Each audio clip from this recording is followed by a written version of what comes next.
Hi guys! Welcome to my YouTube channel. No, this is Kuya Potpot Vlog at meron na naman tayo isang edisyon ng ating reaction video. No, ito ay patungkol sa komento po no ni Sir Andy Cabral na isang VIP sponsor na kabilang po sa Jomcar 18. So, no, bago tayo magsimula ay mag-shoutout po muna tayo. No, may galap shoutout po sa ama ng kalingap na si Kuya Bal Santos Matubang.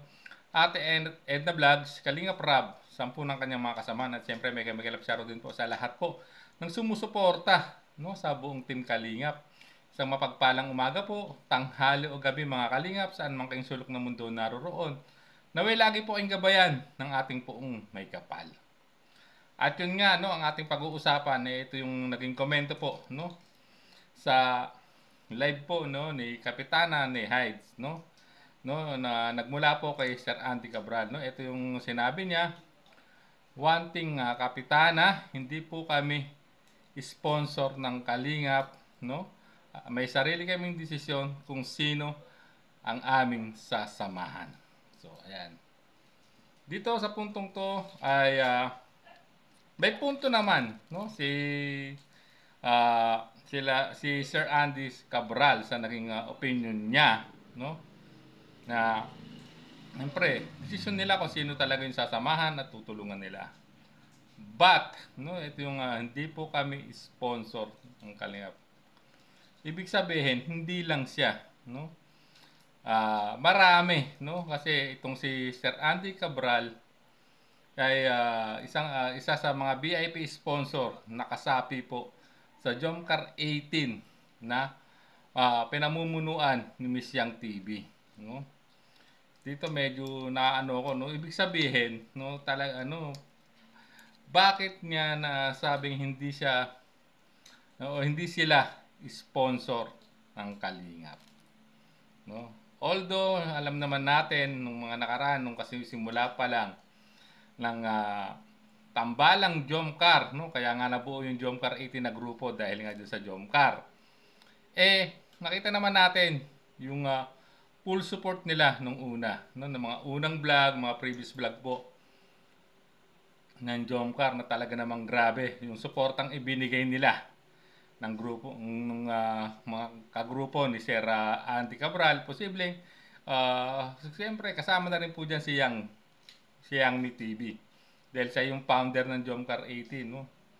Nakita naman natin talaga yung pagsuporta, no, nila before sa Jomcar, no. Talagang nakita natin birthday ni Carla, no, lalo ng Dibu, no. Then pag may mga pag anniversary, no, pag may mga event ang Jomcar, talagang todo sila. Then sa mga pag nagla-live si Carla, may palipad, Jomar, palipad, so ganun, so on and so on. Bakit itong mga ito na lang, mga na nakakaraan ay parang nag-iba na po ang ihip ng hangin, no? So parang ang sinusuportahan na lang yata nila, no, nila Sir Andy Cabral at ng ibang kasamahan niyang VIP sponsors, hindi na po Kalingap beneficiary. So, sa makatubid, di ba?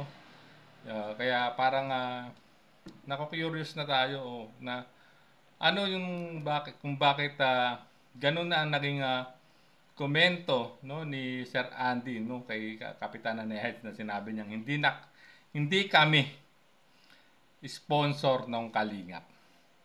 No, so ibig sabihin, hindi lang po si Sir Andy Cabral, kundi may mga kasama siya, no? Group of individual people, no, nakakapaloob sa Jomcar 18, no? Siyempre, yung mga VIP sponsor diyan, no, including Yangmi kasi Yangmi is considered as a sponsor, founder, no, collector, live streamer kasi ayaw naman niyang i-claim na isa siyang Kalingap reactor, no. Ang tanong ko lang, no, ano po yung ngayon, ano na po yung dahil sa pagkakasabi niyo pong 'yan, ano po ang totoong pakay niyo sa Kalingap? No, tanong ko lang po, no. Although nagbibigay po kayo ng pledges, no, para po sa programa ng Kalingap, especially sa mga landing pad. kung kung sinasabi nyo na ngayon na hindi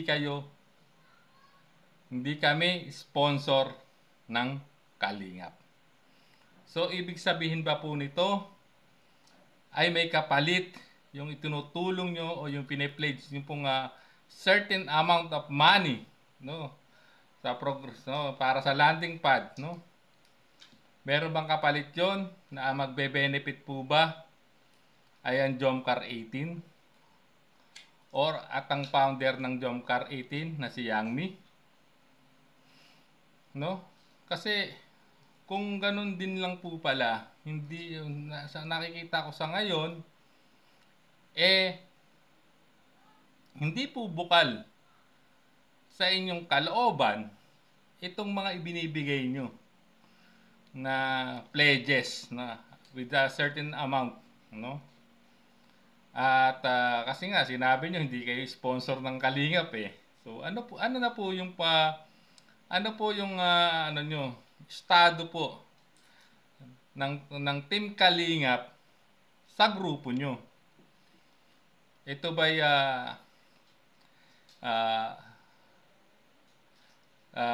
sumusuporta ba po talaga kayo ng totoo o ginagamit nyo lang po ang Team Kalingap o ang Kalingap community sa pansariling interes, no? Yun lang po, tanong lang po, hindi ko po kayo inuusgan, Mr. Andy Cabral, no?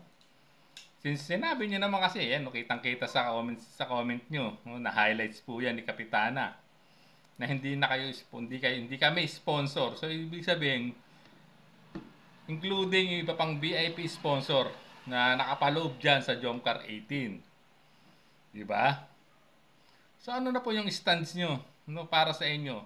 Kayo po ba since hindi na po ba, so it means hindi na rin po kayo, no, hindi po kayo talaga nakasuporta 100% sa adhikain at programa ng Team Kalingap. Parang ganun po yung pagkakaintindi ko sa sinabi niyo pong hindi kami sponsor ng Kalingap, no? Although nagpapasalamat ako sa inyo dahil tinulungan niyo, no, yung ang beneficiary ng Kalingap na si Carla at ang kanyang kalab team na si Jomar. Pero nagpapasalamat pa rin naman po ako doon dahil sa mga naitulong nyo. Pero ngayon ito na po, no. Ito na kasi parang bigla na lang nagbago sa isang iglap, no? Para bang ano at sino na po ang sinusuportahan nyo ngayon?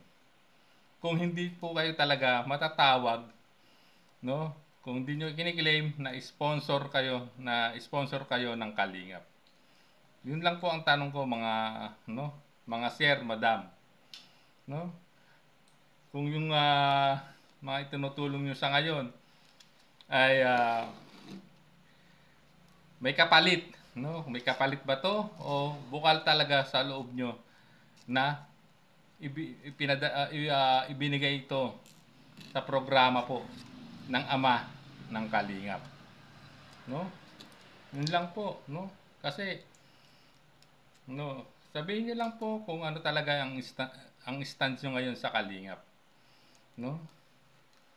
Kung ginagamit niyo ito sa pansariling interes, no? Or may iba pang dahilan. Tanong lang po, mga VIP sponsors na nakapaloob dyan po sa Jomcar 18, no? Especially po sa inyo, Mr. Andy Cabral. So hanggang dito na lang po ang ating reaction video. Maraming salamat po. At isang mapagpalang umaga po, tanghali o gabi. There's a vlogger named Kuya Papa, spreading good vibes, giving all he's got. With the camera in his hand, he hits the road, capture moments, sharing stories untold. Kuya Papa, he's the one we adore, bringing smiles, he's got so much more in this crazy world. He is a ray